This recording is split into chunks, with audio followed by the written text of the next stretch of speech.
The first signal came on a quiet Tuesday morning, barely a whisper on Earth's deep space monitoring systems.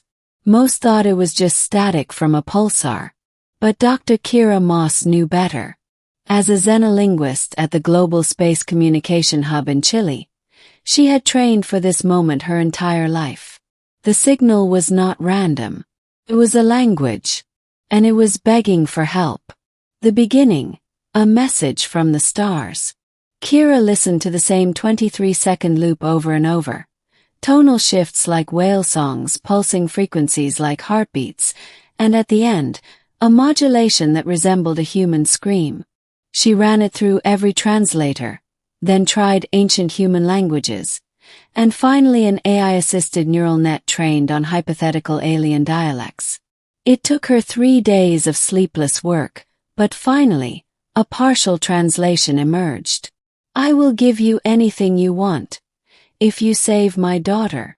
The transmission contained star coordinates, far beyond the Kuiper Belt, in a stretch of space humans had never explored.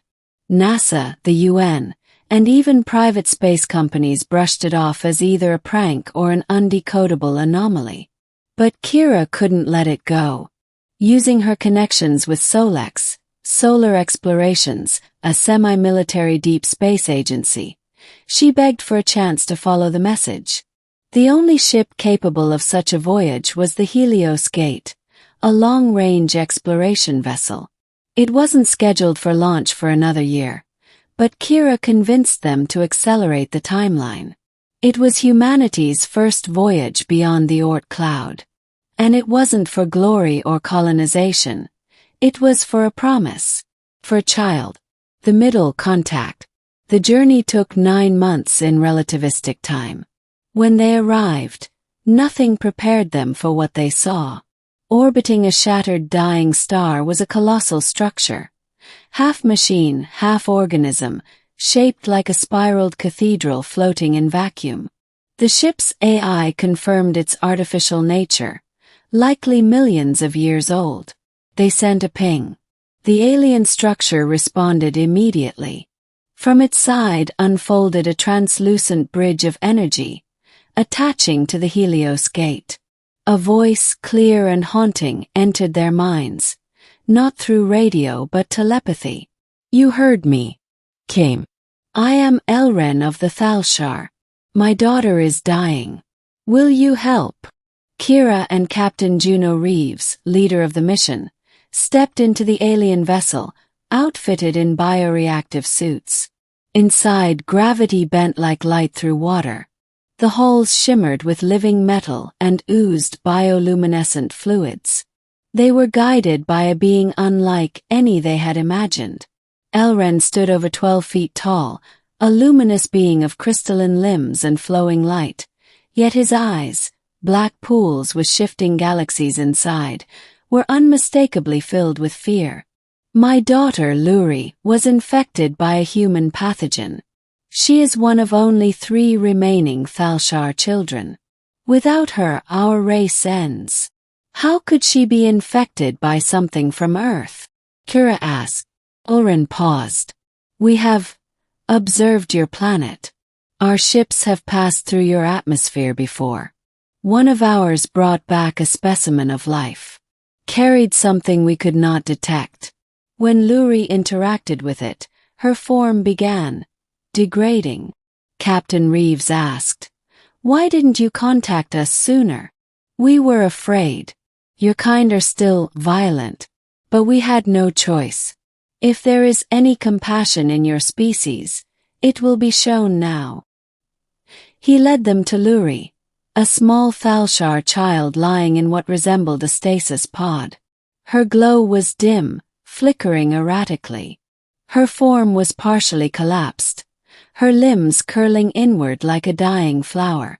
Kira ran a scan with the ship's portable analyzer.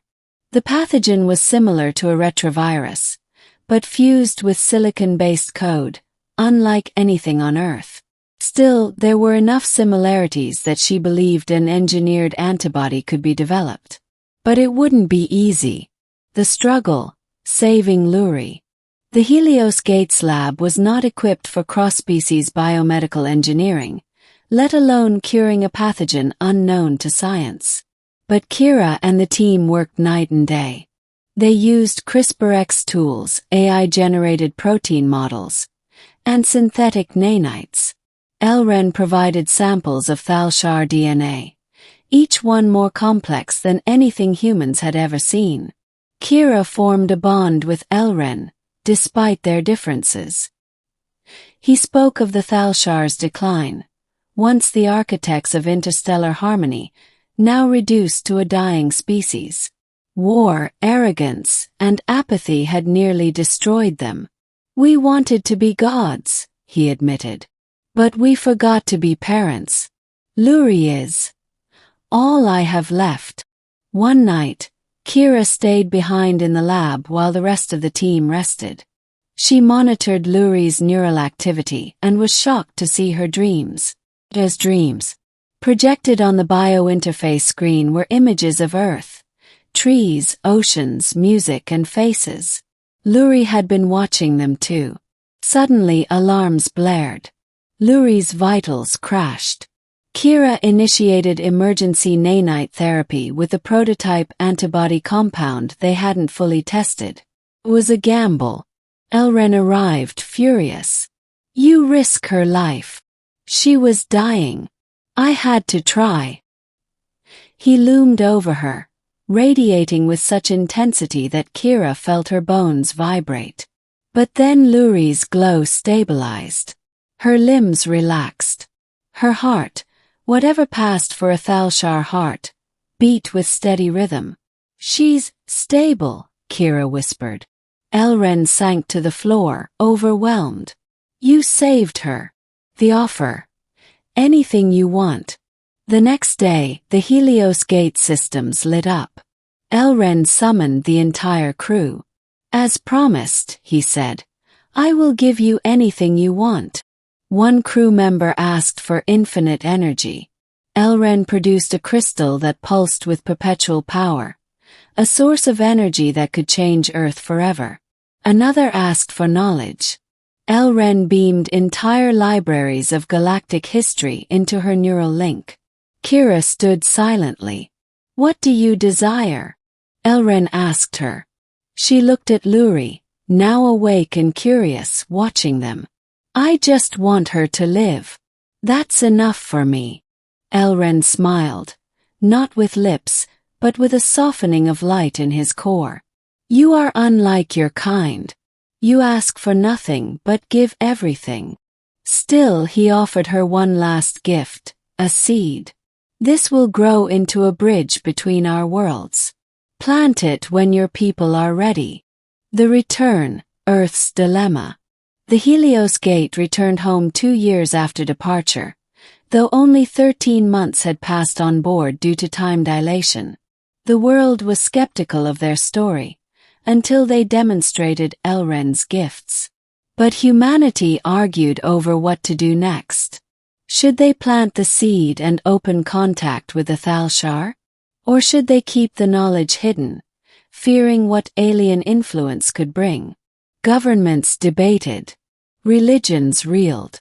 Corporations fought to control the crystal's energy. Kira, exhausted by the politics, left public life. She kept the seed in a stasis vault, waiting. One night, as she watched the stars, a soft voice entered her thoughts.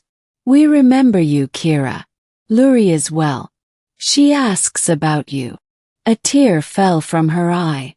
The ending, a choice for humanity. 10 years passed. Climate disasters accelerated. Resource wars erupted.